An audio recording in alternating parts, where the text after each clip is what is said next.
Welcome to the OtherWorldsGG Community Cast. This is episode number 65. I am Table for Two, and I'm joined by Mellified and Alien Pickle. What's up, guys? Hey, this is Mellified. I am doing great, trying to stay cool in Texas. We're on, I think, week 5 of 100-degree plus temperatures, and that is really warm. My goodness. Yeah, no doubt. How's it in the Carolinas there, Jim? Not so bad. Yeah, we had here in Ohio, we had like 3 or 4 days of like a heat warning, like heat advisory or whatever it is. It got pretty bad, and then like today and tomorrow, it's supposed to like just drop down to like low humidity, cool 70s, nice breezes, and then it's gonna get right back to being hot on Monday. So makes for a nice weekend, a little Father's Day weekend for you fathers out there. So there you go. We're gonna do something interesting. We're gonna split some things up. There's so much news, so many news game releases that usually we do, our topic show and then our news show and whatnot. And this week we're gonna blast this out and cover everything in 2 episodes here. There's just so much to go over. So sorry, we'll have to leave you guys hanging in the middle of it all, but there's a lot to talk about. A lot of game releases, a lot of game updates, a lot of interesting things going on. I'm really excited about. So, starting off right off the bat, I'm going to get this one out of the way because I was talking about it before the show, but they've released on PC and Xbox and I think maybe somewhere else, but Teenage Mutant Ninja Turtles Shredder's Revenge is on Steam and Game Pass. I've currently installed it on Game Pass, and I gotta say, it's like playing Turtles in Time, but like modern, and I absolutely love it. It is so much fun, and it's a nice like blast from the past kind of feel to it.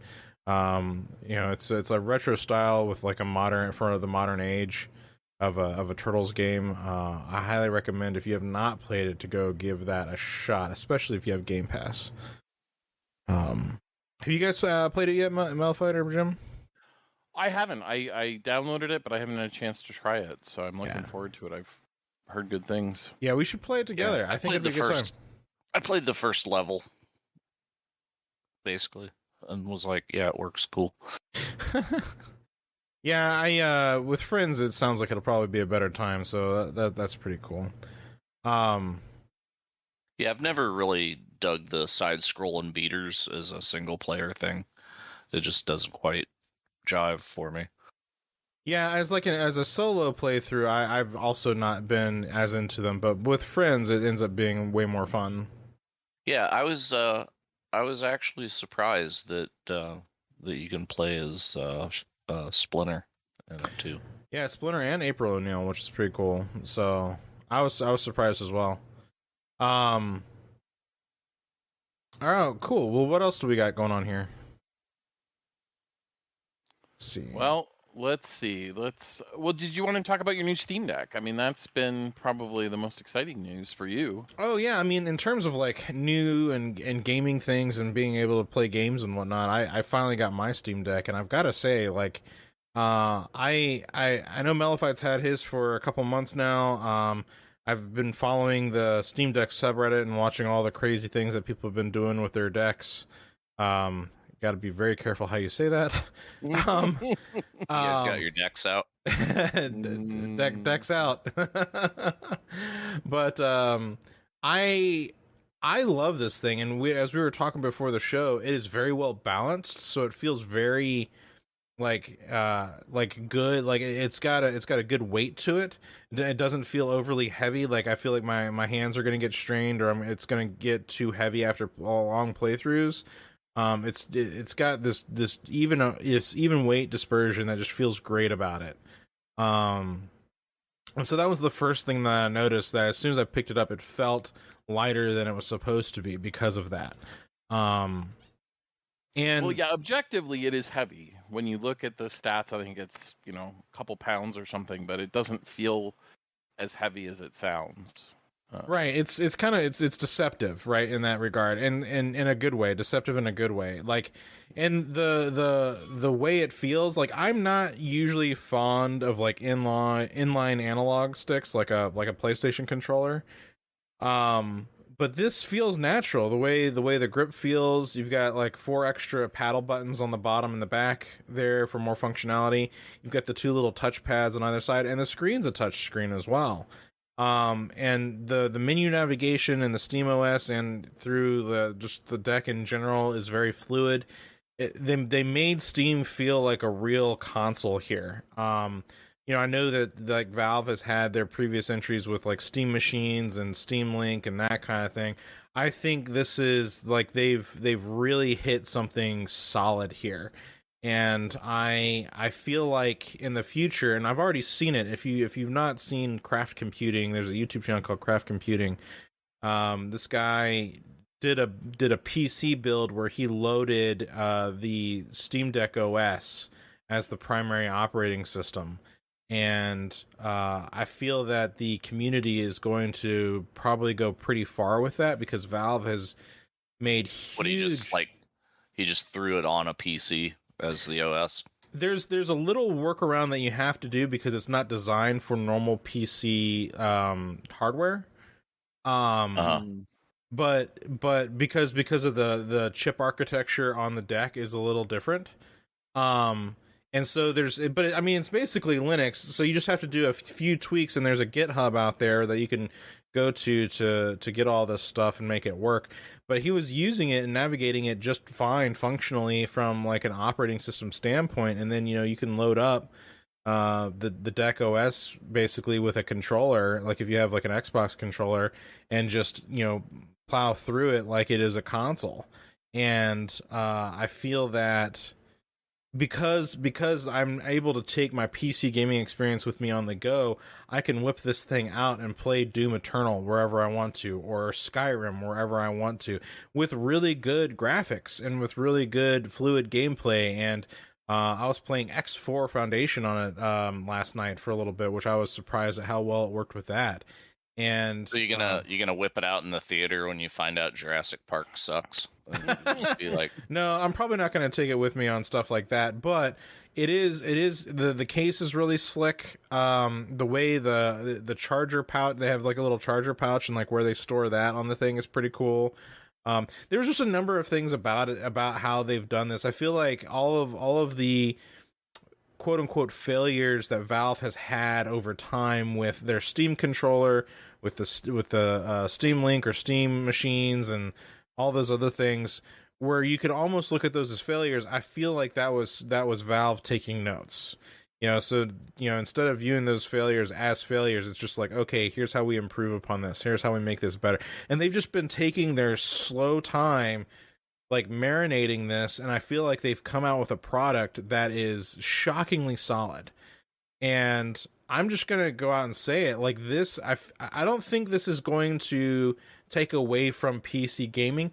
I think that this is going to increase the market for PC gaming. I think we're gonna see more people doing PC gaming, and because of this thing. So people are going to have this thing. It's going to like increase Valve's position where it's already dominating, but I feel like more people are going to try and put their games on the platform in order to support the Steam Deck.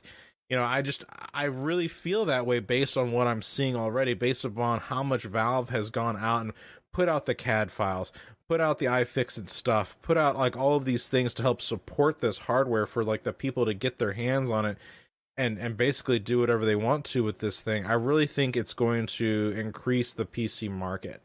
And as we'll talk about in the news segments, there's a bunch of stuff that's coming to PC that we even talked about it previously, like with Spider-Man. We've got what was it? They even announced that The Last of Us is slated to start coming to the PC, and I was shocked to hear that. So, I think we're in the best time right now for PC, that the Steam Deck is one of the best PCs I've gotten my hands on. Ever since I was like 16 years old in high school, I've always built my home computers. I've never bought like a store-bought computer or a laptop. I've always had laptops given to me through work or like through friends, or my dad bought me one for college, like that. But I've never really like desired a laptop for gaming per se, right? I've always built a computer. This thing, though, changes so much. It's a game changer. It really is a game changer, no pun intended. So those are my thoughts about it, just having had it for maybe the last 24 hours as of making this recording. So we have a whole dedicated thread in our Discord about the Steam Deck where we talk about these things. So if you want to talk more about the Steam Deck with us, feel free to come over to discord.otherworlds.gg and chat with us about it. We're having a really good time over here. I'm looking forward to doing more with it. As a matter of fact, I'm actually looking forward to playing games on it with Mellified. I'd really like to try and see about playing games online with friends with it. So, yeah, I'm down for that. I think the only quibble I have with everything you just said is that the reality is that there is still a PC under the covers and a Linux PC at that. mm-hmm. And I feel like for some people that will be a huge issue, a huge barrier for them to enjoy and sort of be like required successful. technical skill. Well, yeah. Well, I mean, bit of that, at least. I mean, maybe. I mean, you're certainly not wrong that that's what's happening under the hood. But if you have someone who's maybe not a like a PC gaming evangelist, if I may borrow a term there, like Sure. you know, if it's like you know, like maybe your kids or maybe like some friends that you know that are more casual gamers but are like looking for maybe like a casual PC gaming experience and you recommend this device to them. I mean, out of the box, I haven't even touched the Linux side yet. Like I haven't even gone to the OS side. I've just been straight dealing with out of the box, like logged in, downloaded games and started playing. I'm trying to take that experience first before I start going into like the modding and the configuration and how do I get emulators working and how do I dual boot it into Windows and how do I get xCloud to work. I'm purely coming at this right out of the gate from like I just opened up the box and I'm going to enjoy the experience of like what was given to me first just to get the feel of it. So I feel like there might be a group of people where that's the key, where it's just like even though X4 isn't natively supported on the deck yet, it's got like the yellow badge. I have installed a few games that have like no testing or whatever that don't have any support, quote unquote support for it. And they've just worked right out of the gate. I didn't have to tweak anything. I didn't have to adjust anything. And so that my initial experience so far with this thing has been like, wow, PC gaming. Who knew it could be this easy? Does it let you know if it's using? It's not Photon. I forget what the heck they call it. Their emulation thing. Well, it's always using that almost, right? Yeah, very it's Linux, few things are Linux native. Yeah, so I mean, I thought there's a lot of Steam games that are just Linux native, so they would just install that if they had it. So far, here's what I've used on it though. Like I've used Doom Eternal, which has like the Vulkan API stuff, right? Horizon Zero Dawn, Skyrim. A bunch of like easy pixel art kind of games like Final Fantasy. I've done X4 on there, which that certainly is not Linux native. If I remember correctly. And so the experience with a variety of games, I've got Cloudpunk on there. I'm going to be trying out 3030 Death War, which shockingly 3030 Death War hasn't even been tested according to Valve for the deck yet, so or like verified or whatever. So I know that 3030 Death War has controller support, so I'm gonna give that a go here pretty soon and find out. But most of these things, I think most of the ones I've listed off don't even have like native Linux support. So in the experience with these things, like before the show, I was playing Horizon Zero Dawn, you know, and having a blast.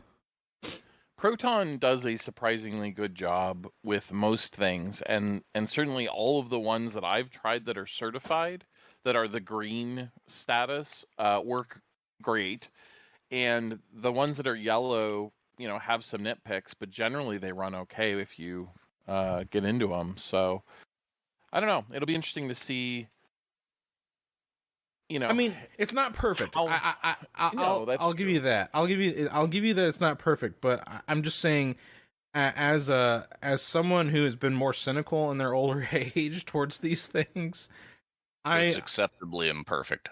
Yes, very much so. And I guess I'm surprised at just how easy it is.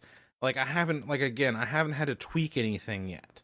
Now, again, this is my first 24 hours experience with it, but I know that over the last couple of months, Valve has been pouring lots of effort into updates and improvements, and they're continuing to do so. Well, one of the things that they've been doing that's really interesting is pre-certifying games. So Final Fantasy VII Remake just came out on Steam yesterday, which is actually one of our stories here for the news, but it came out on Steam and it was already tested and certified for the Steam Deck. So day one, you could play it on the Steam Deck. Did you play the game that Valve made specifically for the deck, that Aperture Lab? Aperture Desk Job. I have not. You need to play it. Essentially, you are a toilet tester. Jim, this is all for you.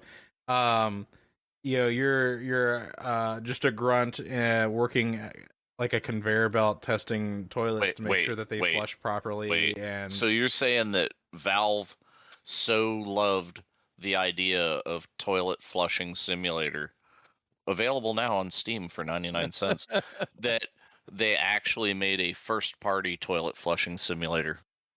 In a sense. But it's like the toilets, eventually you and the robot turn the toilets into those automated turrets that you find in Portal. And so, like, the toilet, So they're turlets. Yes. Yes. So, anyway, I mean, I could probably go on for, like, a while talking about all the different things. It's like the butter robot from Rick and Morty. What is my purpose? Yes. You're a toilet. Oh my god. Oh boy. Yeah, I also happen to have picked up an OLED Switch recently. And it's interesting to go from that back to the Steam Deck, because they're so similar but so different. Where the deck is a little bit bigger, it's molded to your hands. It's got nice grips and back buttons and all these things. The OLED Switch is pretty much just a screen and then those two little clip-on controllers. And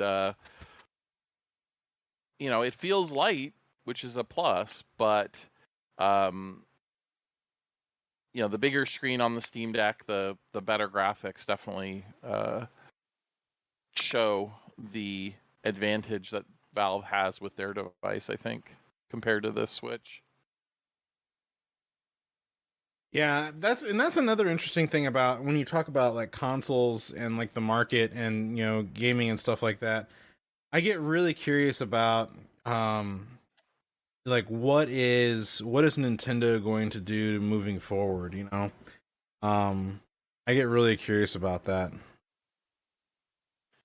Yeah, well, I think, to some extent Nintendo doesn't try to compete on performance and power. They compete by having great first-party games, and that has been extraordinarily successful for them with the Switch. So I know they've said they expect to have another 5 years out of the Switch. It's interesting. Well, let's get back to some of this news. We've had, like I said, a lot of game releases and stuff, and yeah, well, we had the Microsoft Bethesda big announcements. We had a PC gaming, PC Gamer did a PC gaming show. Capcom did some announcements. and there was somebody else. Oh, Devolver Digital did one a couple weeks ago. So there's just been a ton of announcements about new games coming. And the first one here is one that I had to make sure I put in for Alien Pickle, because he is our resident kaiju fan. And a new game called Gigabash launches in August this year, and it is described as a kaiju brawling game. So you basically get a big kaiju, and you get to beat another kaiju up in the in the city, and there's like grabs and blocks and timing attacks and things like that. So I want this. This looks good. Yeah, the graphics are pretty nice. The description of the gameplay at least sounds interesting, and it does have at least local multiplayer with mini games and stuff, but hopefully we'll be able to use the Steam Remote Play to play it together online. So well, another game that was announced that I don't remember hearing about, but I'm hearing about it now, is a co-op survival crafting game, The Lord of the Rings: Return to Moria. I again surprised I'm just not hearing about this. But there's a trailer for it. Is it like Hobbit Exiles? Well, it's your dwarves, so it's like Return to Moria. Yeah, but it's Conan. I guess you could call it Lord of the Rings Exiles, sure. Why not? Yeah. Well, that certainly looks interesting. It's interesting to set a survival crafting game in the Lord of the Rings setting. One arc to bind them. But yeah, that's pretty slick. I'm actually kind of intrigued by that. Well, we also finally got some more information on Overwatch 2. Overwatch 2 free-to-play launches in October. The Overwatch 2 free-to-play is specifically the multiplayer stuff, so I believe if you've already got Overwatch 1, you're golden here. if you pay $40 for the Overwatch 2 watch pack or something, I forget the name of it exactly. It's Watchtower. You get into the Overwatch 2 beta in July. Guaranteed. So basically it looks like some skins and some loot crates for Overwatch is what you're buying, but it does get you that guaranteed beta access. So if you don't want to wait till October. Yeah, cool scam. Mm-hmm. Titanfall They're going to be microtransactions. I wouldn't be surprised if they did. I know that there's been Blizzard's been facing some huge backlash because of Diablo Immortal, and A certain amount. Not that I'm forgiving the game, but I feel like we would not be hearing as much backlash if this thing never came to PC. Well, I agree, because if it was phone, then people would say, well, of course, because it's a phone game. Right, but now that it's on PC, I think it's getting, rightfully so, attention in the wrong way. I think this is shedding a light on why mobile games are terrible and why that practice is not good. You know, the microtransaction craziness. And it's interesting when you look at some of the stuff with Diablo Immortal, it's like negative returns the more you buy. It's really weird when you look at the numbers. We have a bunch of stories about the Diablo backlash a little bit later, but since we're talking about it now, I'm trying to find the discussion. So yeah, the top of our Xbox PC section, Diablo Immortal has the dubious honor of being Blizzard's lowest rated game ever. Certainly the backlash as we were talking about. And then interestingly, Blizzard has promised that Diablo 4 will not be monetized like Diablo Immortal. So apparently they understand the backlash. And the interesting thing about the way Diablo 4 is going to work is Diablo 4 is going to almost kind of be like a Fallout 76. And the reason why it looked very MMO. Well, yeah, because like there's going to be world bosses that you can like run across. It's going to be this big open world Diablo game where you can like team up with other players and go take on like world bosses or like in-game events that happen like dailies and stuff like that. So it'll be interesting to see how they approach that. Yeah, for sure. Well, just as long as they don't do gross shit like loot boxes that you have to open in the middle of the town square. Yeah, yeah, no kidding. I can think of some ways that they could really seal the deal. You guys got credit cards, right? Yeah, that should have been the thing that they said. Here's another interesting game that looks really interesting. It's a game called Outpost, and it's being described as Titanfall meets Starship Troopers. It's a first-person shooter. So Outpost is like a first-person shooter that's got like an RTS kind of thing going on, where you can build a base, and you can survive wave after wave of different things coming at you. It looks pretty slick though, because it goes into like this RTS looking mode to like help you build your base, but then you can go back into first person to actually, do the waves as they come across, and it looks pretty cool. So go check out Outpost. It's going to be on Steam. Yeah, any idea when? No, planned release date to be announced. Working title. It's also Outpost is a working title apparently, but it's a they call it a first person shooter. Collect resources, build and raise outposts and various characters. Use them to tackle more difficult maps modes. There was Doom with crafting. Yeah, I'm okay with that. There's an interesting thing about this, because there was an old like green light game back on Steam back in the day that felt very much like this, but like not this pretty. This game looks pretty nice. I'll give it that. This is a very good looking game. So there's what game is it that's got the Rick and Morty guys? Oh, like with the guns that talk to you. Yeah. That's the game I'm horny for. Is that?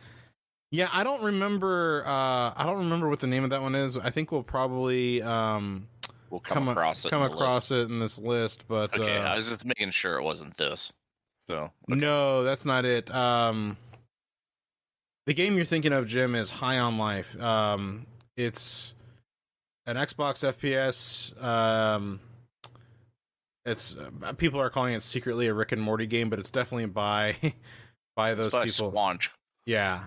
So yeah, it's definitely a weird, wacky kind of game, almost like you're quite literally high. But it's funny because it's like aliens sell humans as like narcotics or something like that. It's just Did you notice the one gun has like spikes on it? It's like those pink crystals from Halo. Oh, the needler. Yeah. Well, there's a funny billboard in the trailer for High on Life that says the all new hyperbong, the intense high of humanity can now be felt by everyone. Oh my! But it's like this giant bong looking thing with like it's like a hookah with like mini like smoke pipes on it essentially. Nice. But it's got like it's like plugged into the alien's head and he's like getting high off of it. Oh god, it's so funny. Yeah, Halo bongs evolved. Yeah, the hyper bong. Yeah, now everyone can get high on humanity. Oh my god. Yeah, the High on Life game looks pretty interesting. It's a little weird. It's a little out there, but yeah, there you go. The weirder the better, man. And they did Counting Plus, right? Is that not the same developer? Counting Plus. That sounds familiar. That was their VR game, I thought. Was that also kind of like a Rick and Morty style looking thing, or? Mm-hmm. Yeah, if I'm thinking of the right game, I might not be. Yeah, I feel like they did. Well, they did. Yeah, they did. It was Accounting Plus, Dr. Splorchy's Space Heroes, and Trover Saves the Universe. And Trover was an amazingly good game. Trover Saves the Universe was hysterical. Gotta air them out, man. Yeah. Cool. Well, Persona 5 Royale and Persona 4 Golden and Persona 3 Portable are coming to the Xbox and PC and the PS5 apparently. So There you go. Persona 4 Golden is already on Steam, to be clear. It is just getting ported to PS5, but the other two are new releases for PC, so that's pretty cool. Nice. Persona 5 Royale is one of my all-time favorites, so I'm definitely looking forward to this. Nice. Yeah, just more stuff coming to the PC, which is pretty excellent. Well, Mojang is coming out with another game. They're coming out with an action strategy game of Minecraft called Minecraft Legends, announced for the PC and consoles. I am kind of intrigued by this one. I feel like this is probably the game I was wanting the dungeons to be. It's kind of hard to explain this one, but basically it's kind of like you're gathering all of the different parts of like the Minecraft world to tackle on the Nether more or less. So there's like a features list here saying like discover the mysteries, learn the story of Minecraft Legends, and explore its new yet familiar world while experiencing the Minecraft universe in a new and exciting way in this new action strategy game. I would be super into like Minecraft, the town builder would be great. So I'm hoping that that's going to be what it's like. I'm not so sure that's what, because it's an action strategy game, so I'm not entirely sure. Yeah, but like make it into a city management action strategy game. I don't know. It just seemed like it's an isometric RTS-y looking kind of thing that, sure, just don't disappoint the shit out of me like Minecraft Dungeons, where you can't build anything, but it's a Minecraft game. You literally cannot dig a single block. Well, I mean, for what it's worth, though, Dungeons did get better, and I do appreciate like the dungeon crawleriness of it that they've done. Yeah. But I hear you. But I definitely hear you.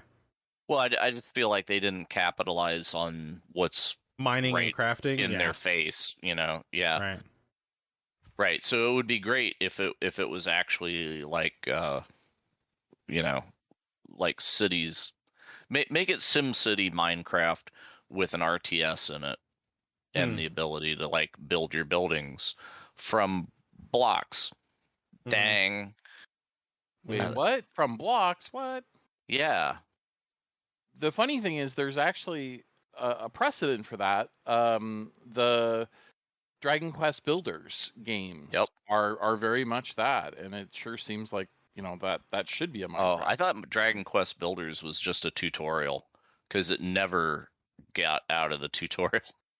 The second one was a little better in that regard, but it definitely has a lot of layered systems, and they just keep giving you more tutorials. Yeah, and it seems a lot of it's limited in that it's just story driven quest where it's like build this specific thing here where there's a blueprint that must be built this specific way, and it's like, oh god, please stop. Just tell me what the objective is. Let me build shit, and I'll find out. As I say, the second one is a little better in those regards. Yeah. But it yeah, I watched my wife play the first one, and I was like, oh god, no. So second one, like I embarked on it because she got it for the PS4, and I played like the first hour, and then I was like, oh shit, it's this again, and ejected. So yeah, the second one, you go through different islands, and as you advance, they sort of hold your hand less and less. But it is still more tutorial heavy than you might like. I might look at it again if it actually like lets go of me within the first 2 hours. I do think, you know, an open world sort of version of that though would be a great Minecraft game, to your point. Absolutely. And it sure seems doable. Like it seems like something that should be out there. Yeah, it's like, here's the systems, you know how it works, you've played Minecraft. And because Minecraft already kind of has like a low-key village management thing in there.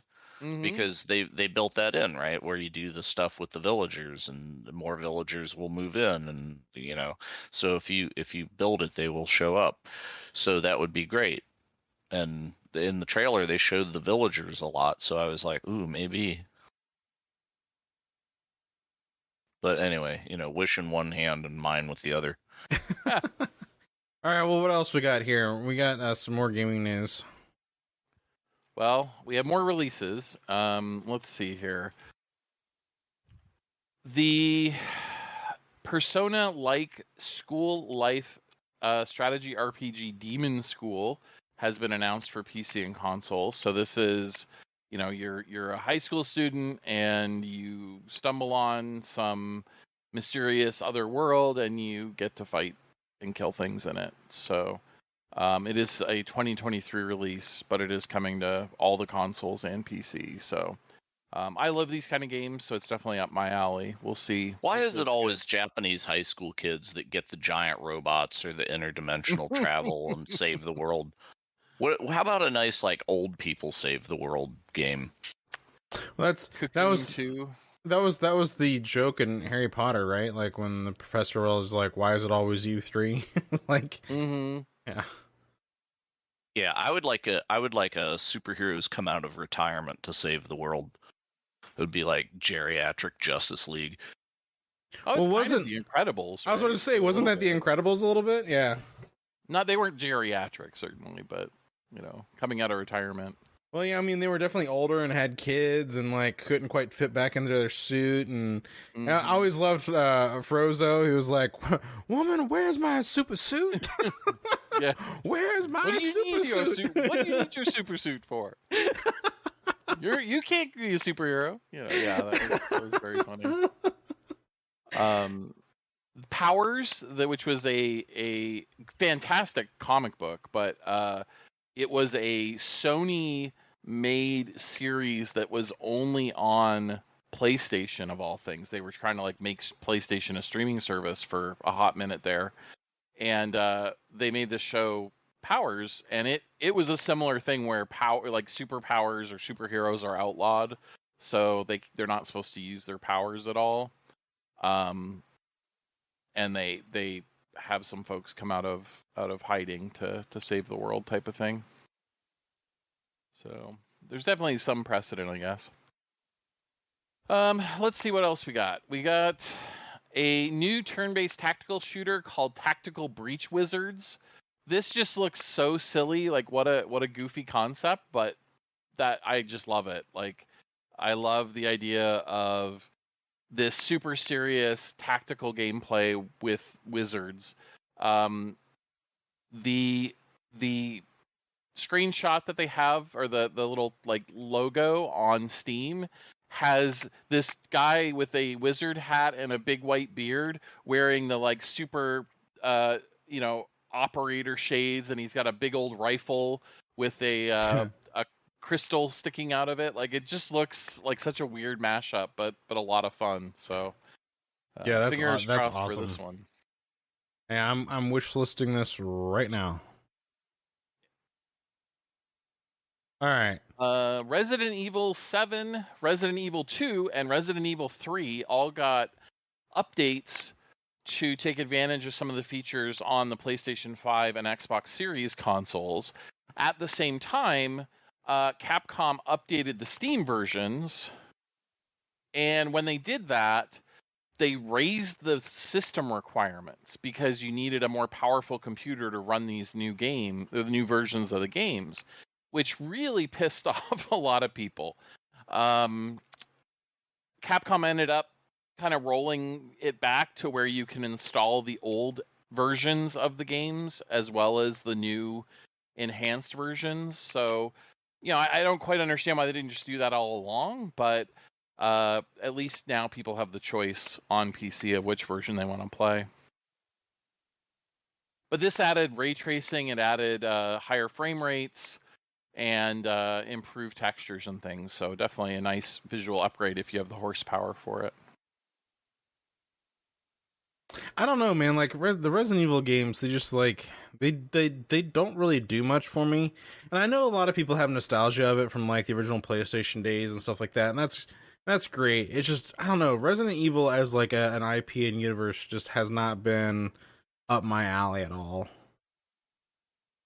But Fair enough. Maybe that's blasphemy, but I'm a whatever. big baby about horror stuff, so I just tend not to play them. I played through the original back when, but yeah, I'm not a big devotee of the franchise. For those who are, though, Resident Evil Village, the latest game in this series, is getting new DLC coming in October called the Winters Expansion, and they'll be relaunching the game with a gold edition that kind of bundles everything together. So it might be a good time to give it a try. I know that Village is not VR enabled on PC, but it is on PlayStation, but there is a pretty good community mod that adds VR support to Resident Evil Village as well. So if that's your jam, take a look for that. All right, so there is an old cult classic game called Lollipop Chainsaw, which is basically like a cheerleader type female character wielding a chainsaw and chopping up bad guys. They are apparently Kadokawa Games is looking to revive the franchise. We just got a hint that they're working on it, but no specifics. Yeah, that's a good candidate for the Resident Evil 2 remake engine. I'm not even smiling when I say that. I'm not kidding. No, well, I would love to see it get its due. It was a fun game when it came out, so. Yeah, it's like fun dumb, right? It's kind of like what's some game with dead in the name takes place in the mall. Dead Rising? Dead Rising, yeah. Yep. It's kind of dumb fun like the Dead Rising games. Except I would agree with that. With a little bit more cheeky. Yes. Yeah. Yes. Were either of you big Dragon's Dogma fans? I know there's quite a Dragon's Dogma following. 2. Yep. It's happening. Thank you. Also, should be in the Resident Evil 2 engine. I'm just shocked how long people have continued to play Dragon's Dogma. Like, that really speaks to the original doing something right. So hopefully the sequel can kind of live up to that. Yeah, legacy. It's like that game is ridiculously good. It's just you have to penetrate the oddity part, and then it's amazing. But for people that like their quirky Japanese things, it's definitely a quirky Japanese thing. Mm-hmm. But it was like one of the first games, I think, that let you actually like climb on the monsters and hack shit off of them. It was pretty great for that. It was like the tutorial alone, you like climb up on a chimera's back and you're like stabbing it in the neck, and yeah, it's a good time. Giants, you can climb up a cyclops and stab it in the eye. That really upsets them when you do that. Well, they've only got the one, so it makes sense. That would be a problem. Warhammer Vermintide 2 has a new update, Bay Lacor, which adds a new the infamous First Prince from Warhammer lore, and there's a part of the Chaos Waste mode, which is a part of the game where you have to stop the spread of corruption, where this guy shows up and can mess with you. So I think we should give Vermintide 2 another go as a group one time. I believe so as well. Well, you can finish it. It's 14 days to stop the spread of corruption. Oh no! It has been 20 years.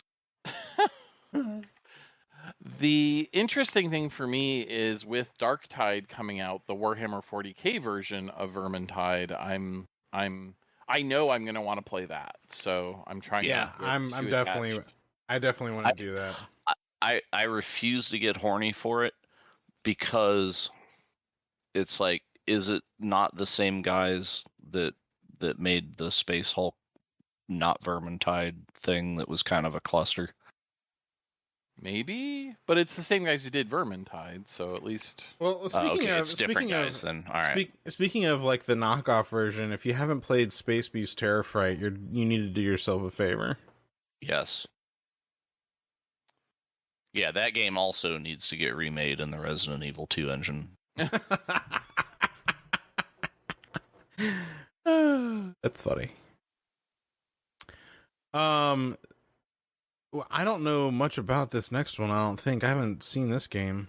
This was from Paradox, and it is based on their game Surviving Mars. They basically did a spin-off that was kind of came out at the same time called Surviving the Aftermath, where it's a post-apocalyptic town management game, and it's actually not bad. I mean, I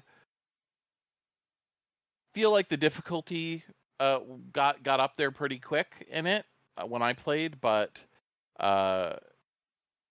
they haven't, unlike most Paradox games, they haven't flooded it with DLC, and so this is actually the first real DLC that the game's had. So it'll hopefully be. See, this is just I haven't had a chance to play it. This is just another example of like games I've not heard about, but I'm fascinated by. Maybe like I just need to be in Steam more often because this is just one again that I haven't heard about, but I'm instantly intrigued by it just by going to the Steam store and looking at it. Yeah, it was a fun game to play, no doubt. It just like I played it very early when it was still in beta, and so I think the difficulty was, something they were still working on, but I haven't just gotten around to visiting it again. What game is this? Surviving the Aftermath. Okay. Oh, is that the like post earthquake? Yeah. Like Tokyo thing. It's not in Tokyo. It's just it's non-specific U.S. basically. Oh, okay. Because there was a Japanese game that was like, you're in a city like post giant earthquake thing. I can't remember what it's called now, but unfortunately that game was kind of like and I'm not joking, it was kind of Resident Evil, right? Oh, so it was very like tank controls and yeah. Oh, well, this is like collect green herbs. Gotcha. Right? Well, Inventory Tetris. Surviving the Aftermath is like top-down perspective. You have a bunch of residents of the town. You have raiders that come and attack your settlement. You have to expand. You have to deal with waste management, how you're going to grow food, all that kind of stuff. So it's a town manager type game. Along those same lines, Jurassic World Evolution 2 has new DLC, the Dominion Biosyn expansion, and it's basically allowing more high-tech options for your Jurassic Park world that you're managing. There's invisible fences, you can build a Hyperloop transportation system, and you can build a high-tech biosyn genetics research compound. So it's just adding some new variety to the game there. Table, were you excited about this next story? The Last of Us Part 1 coming to PC? Yeah, I was actually really, I know we mentioned it a little bit earlier, but like I really do like the fact that we're starting to see more and more things coming to the PC, kind of keeping that ecosystem alive. And I'm telling you, I feel like the Steam Deck, I don't think that we're going to get more mobile PC gaming as like the future. I just think that the mobile PC gaming is going to increase the PC gaming market as a whole, and this is just more evidence of that. Plus, it's harder to get your hands on some of these consoles, like the Xbox Series X and the PS5 don't exactly have a lot of exclusives to their names at the moment. There's a couple, but there's not a lot yet, and it's probably going to be a little while before we start seeing some more serious exclusive just for those consoles. Yeah. Well, and to be fair, it's not easy to get high-end PC hardware either, although that's improving somewhat. So, there's certainly a handful. Jim just found the game that he was thinking of, which was Disaster Report 4 Summer Memories, is the Resident Evil styles post-Japanese mhm. earthquake game. Yes, now available on the Swatch. So, Can you while imagine we're- if Nintendo made a video game watch, but they called it the Nintendo Swatch, and you had to wear at least 3 of them on each wrist? They would Wow, sell I'm so many getting of those. flashbacks now. Yeah.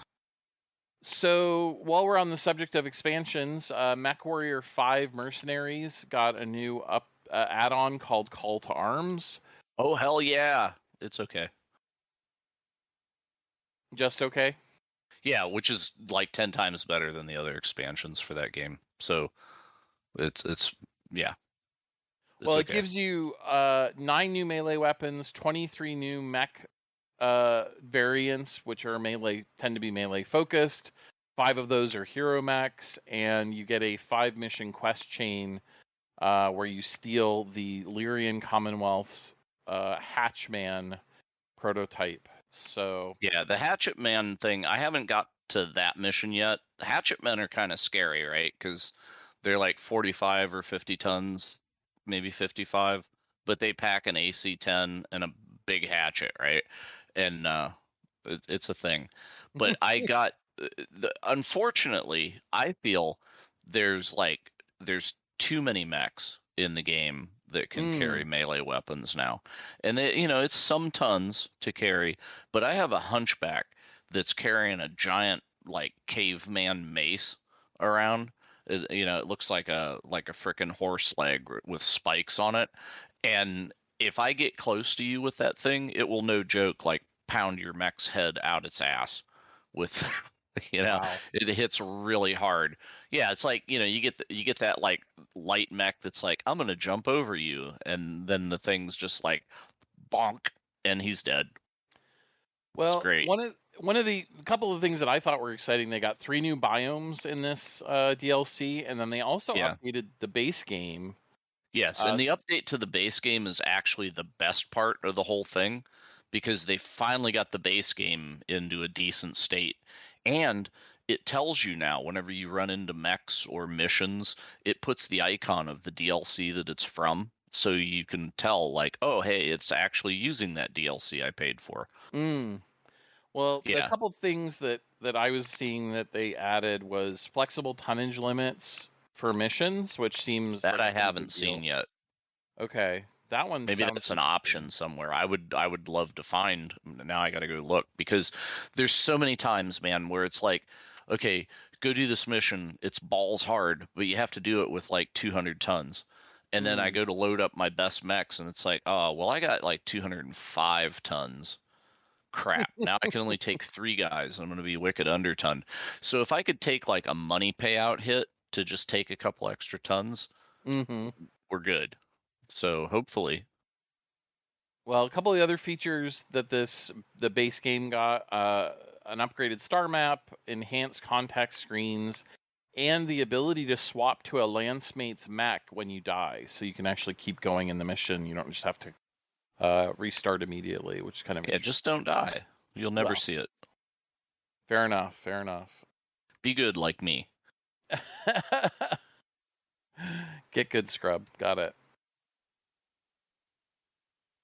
But yeah, I am satisfied though with this. I had, whenever they were oh, we're doing another DLC and we're just gonna add, because in the previous one they added melee combat where you could just hit a key to punch, and I was yeah, okay. And the campaign mission stuff, they're actually putting story mission things in. Okay, right, but the campaign missions are a little more interesting this time, and the melee weapons are actually useful as opposed to just punching, which was kind of dumb. So when they were yeah, we're gonna do one more DLC, I was whatever, I'll skip it. But then I went ahead and got it, and it's no, this is actually pretty decent. So they just need to get away from the whole we're gonna spawn enemies 4 at a time in waves, until you leave the planet. We'll just keep sending 4 guys at a time. It's just just have it static. Yeah. But anyway. So what's next? Well, the Aliens franchise has a new game coming out called Dark Descent, and just take a wild guess what genre this is. If you, It's an RTS, but it's going to be heavily story-like, and it's going to be kind of like the new Starship Troopers game that is also full of alien bugs. yep, that is it. Not sure Did how I I feel win? about this. Oh wow, I just totally guessed that. I didn't know shit about this. Really? So That they're is, giving us Starship Troopers aliens. Okay. well, it is an RTS, and it is, pushing a story. They're certainly talking about the story, but yeah, Uh-huh. yeah. So yeah, I don't know how it could be RTS. Well, RTS, but not in the Command and Conquer way. RTS in the like top-down real-time XCOM Mm. tactics kind of way, maybe. But I can't see like, dude, if they let me make a building that just like shits out Marines and APCs, then Yeah, I can't picture that either, but maybe it's more like Company it's of like Heroes, right? I queue up some Marines and they like when they jump out of the little building, they're like, "Game over, man." I would love to see a demake of aliens that was that like in the old Command and Conquer engine, but Yeah, just that would be hilarious. But no, affirmative. yeah, this looks interesting. I mean, I'm trying to reserve judgment, but it is going to be on consoles as well, which is a little bit unusual for RTSs. So that may suggest more simplified Wow, that controls and things. suggests like Halo Wars. Yeah, which Halo Wars was so the second one was fun. I mean, it wasn't all that, but it was Yeah, entertaining I for mean what it was. it was a game. Do you remember they actually did make a console-based Aliens RTS game before? Really? They super did. It was like Alien versus Predator RTS. Yeah. I don't remember that one. Interesting. I'll have to look that up. Yeah, I'm looking it up right now. It's Aliens versus Predator Extinction for the Xbox. Wow, I do not remember that game. Interesting. I'll have to give it a shot. There is a game known as Metal Max Xeno, which was on the PlayStation 4 and Vita, and it was recently re-released as Metal Max Xeno Reborn. But unfortunately, they butchered the game quite a bit. They removed a bunch of content, a bunch of side stories, and generally kind of just streamlined the game substantially. It is interesting because it is a JRPG, but a big focus is finding and upgrading vehicles like tanks, not just your party of characters. And when you're out in the world, you drive around in your tanks and fight enemies in your tanks, but you can also jump out and go underground and explore and things like that. So it's kind of a neat mix. Yeah, it's good dumb fun. Like Mm-hmm. it's dumb and it knows it and yeah. Well, You may guess that I own it already. yes, and as do I. I was playing it last night. In fact, as Reborn. They were working on a sequel though, called Metal Max Wild West, but unfortunately, it was announced that they canceled it, just as Metal Max Xeno Reborn was released. Unfortunately, so Yeah. kind of a bummer. Yeah, That was we're it originally like a Switch game or something and then it Vita finally got and a PC PS4, port? Vita and PS4. Oh, even weirder. Okay. Yeah, yeah. I love it whenever something's like this is a Vita game and then it like 10 years later comes out to PC and it's like, "Huh."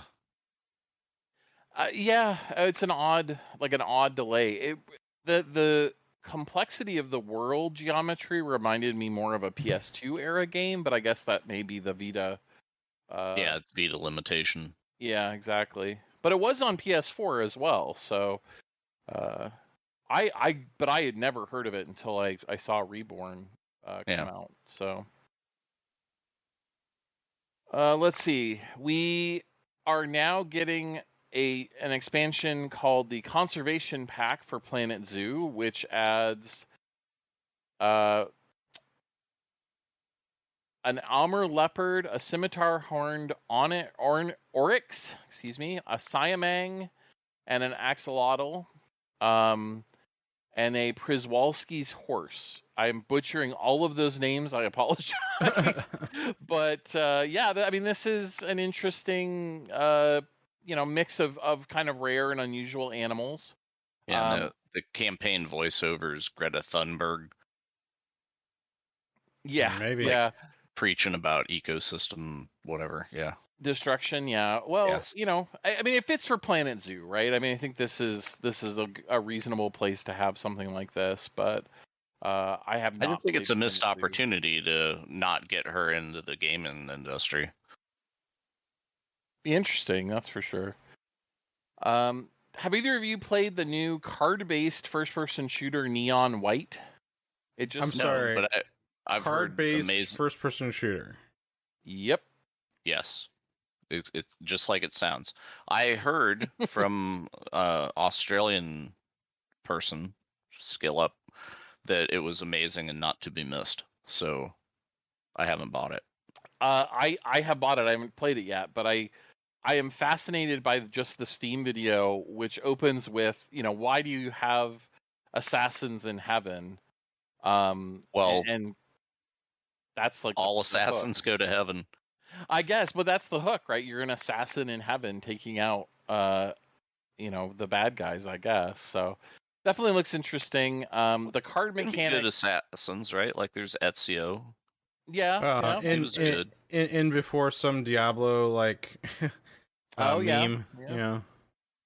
But the cards basically are allowing you to have different abilities or different weapons, and so that's how you kind of switch between them, and you can customize which things you're carrying with you. So that's the hook, I guess. Definitely seems fast paced, that's for sure. So, table for two, Goat Simulator 3 was announced. Are you excited about this one? Call of Goat was actually a really good callback to the Unreal Tournament days. I freaking loved that thing. Do you guys remember when we played Call of Goat? Oh, yeah. Was that by the Goat Simulator guys, or it's just another Goat thing? I'm pretty sure it was. I mean, we can try and verify it, but let's just pretend. But Goat Simulator 3 is interesting because I don't remember them releasing a Goat Simulator 2. There wasn't. That's the joke. Yeah, is it? Got it. Okay. Yes. They're just. I mean, that's just their humor for sure. It's like Fallout 76. Well, what happened to 75? So one thing to note with this is it is an Epic Store exclusive on PC. Boo. And but it will be coming to consoles, and there is a pre-udder gear for pre-orders. Get it? Pre-order. Yeah. Boy, they're milking it for all it's worth. Exactly. As if I feel like we talked a ton last time about all of the Top Gun tie-ins that we were getting. Both in DCS World, Microsoft Flight Simulator, and Ace Combat. Yep. And War Thunder felt left out apparently because they have a Danger Zone update that is now live that adds the F-14 Tomcat and Napalm to the game. Oh, good. Because, playing ground forces in War Thunder wasn't hard enough. Now you're going to get Napalm. Okay. So I just did a search just for the record. That Good of Duty was not done by these guys, which seems like a fail, but whatever. Seems like copyright infringement to some extent, but okay, Well, so the publisher was Riser Games, and the developer was 34 Big Things, whatever that is. I've never heard of them. Well, apparently they've helped develop Redout and Redout 2. So... Oh, Redout 2 also came out this week. Yep. That is true.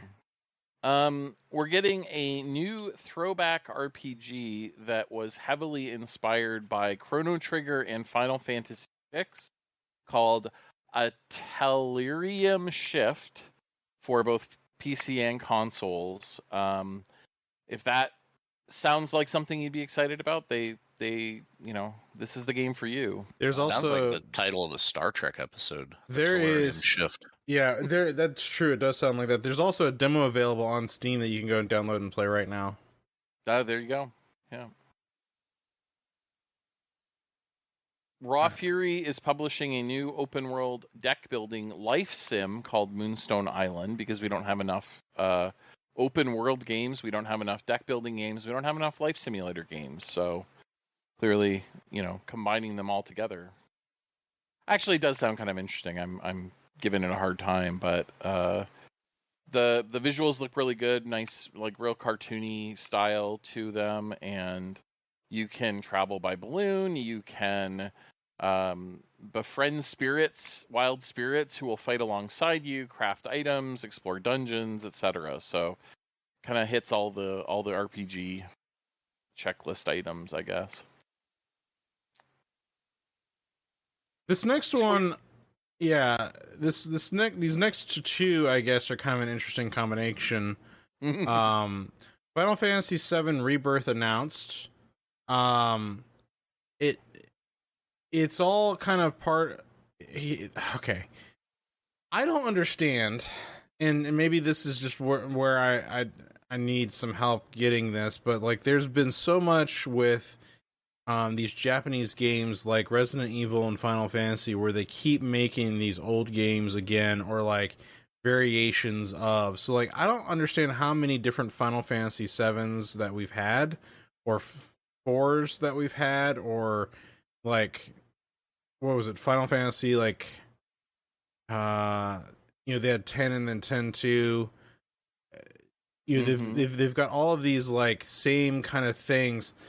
Mellified, I get that we're getting the remake on PC at some point in the future that they brought out on the PlayStation, right? Yeah. Well, so Final Fantasy VII Remake came out on PlayStation 4, and then they did Intergrade, which was they reworked some stuff, they added some content, and that came out for PS5, and now Final Fantasy VII Remake Intergrade came out for the Epic Store last year, and now we're getting it on Steam. So that's the big PC news, but then also the second game in the Final Fantasy VII Remake trilogy is called Rebirth. It was announced and will be coming out next year for PlayStation 5 only. It will not be a PC simultaneous release. They haven't announced a PC version, although sort of assumed it'll come to PC eventually. And they're not doing a PS4 version, which is a little bit of a surprise. Nullified, my head hurts, man. Yeah, it's a lot. Yeah, Japan just needs to calm the heck down. Yeah, they're still doing a third one too. So they confirmed that it is a trilogy and that they are going to do more. So we'll be hearing about it for quite a while. And they're still doing Final Fantasy 16 as well. Yeah, which I heard is going to be a PlayStation exclusive. Like, what the heck?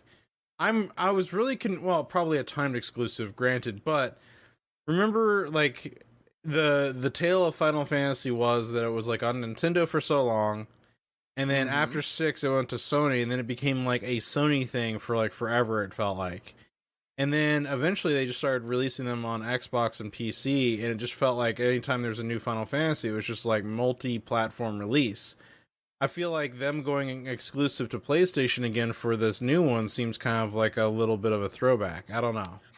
I think it's a timed thing. They're getting probably a ton of marketing money from Sony to promote the game, and they know that's just going to build hype when they do bring it to PC and Xbox down the road. All right. Well, the best the best Final Fantasy game that has ever been made isn't even like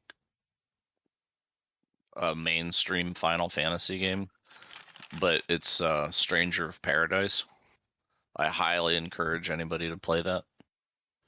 It's sort of an action. No, it's kind of a Souls-like game, sort of, but not as hard. but it's got the best character in all of Final Fantasy, Jack. Because okay, like people are trying to explain a quest to him. It's like, yes, we need you to go to the whatever and retrieve the, and he's like, I don't care. Just tell me what you know, just tell me where I'm going.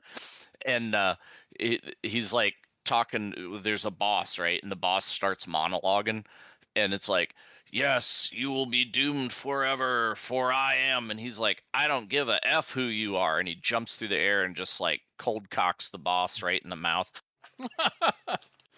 And I'm like, this is the best guy ever, because he is literally the guy that hits the skip button on the cutscene. He gets like 5 seconds into the cutscene and he's like, yeah, that's bullshit.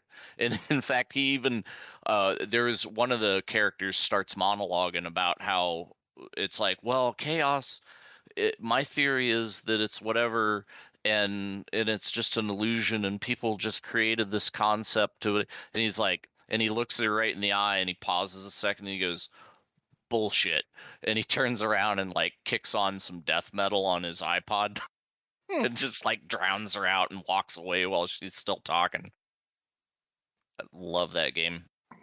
All right. Well, a game I don't think you loved quite as much just came out called Starship Troopers Terran Command. Yeah, get it on sale. It's like, I played a little further into it and it started to open up a bit, and it was like, oh, okay, it actually does want me to figure things out. You know, like the third map was like, okay, well, you understand now that you can call dudes in, it costs requisition points. There's supply drops that are around the map that add requisition points. So if you need more supplies, you have to go get those. And then you have to like clear the mines out, but then leave some forces behind to defend the mines, but you don't have enough that you could really do that. Otherwise, you would just buy like auto turrets and put them out in front of each one. So it requires a little bit of running around and thinking, right? And I'm like, okay, well, this is far, far better than the first two missions.